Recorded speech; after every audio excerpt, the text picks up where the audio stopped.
turmush o'rtog'ingiz haqiga doim duoda bo'ling. Oilangizga baraka kirishda eng katta omillardan biri bu duodir.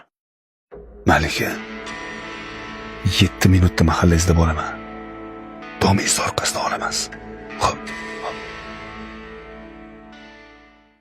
Ko'zimning quvonchi, qalbim, aqlim, tanamning yagona sohibi, farzandlarimni mehribon otasini o'zingga omonat topshirdim.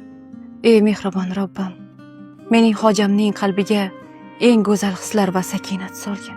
Uning yuragiga menga nisbatan pok, samimiy va cheksiz muhabbat joylagin. Juftimning umrlarini uzun qilib, kasb-korlariga baraka bergin. Rizqimiz uchun chekayotgan mehnat va zahmatlariga, nomayu amonlarini ajr savob bilan bezagin. Oramizdagi sevgi va sadoqatni Hazrati Ali va Hazrati Fatima onamiz sevgilari, sadoqatlari kabi pok va mustahkam qilgin. Ayblarimizni kechirib, xatolarimizga ko'z yumib, mehr oqibat bilan yashashni nasib etgin. Bizga go'zal xulq, barakali rizq va huzurli hayot ato et. Mendek ojizona, tavakkul va ixlos bilan qilayotgan bu duolarimni alhamdulillah kalimasi bilan yakunlashni nasib et.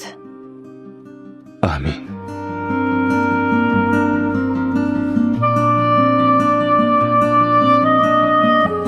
Ovqatingiz tayyor bo'lib qoldimi?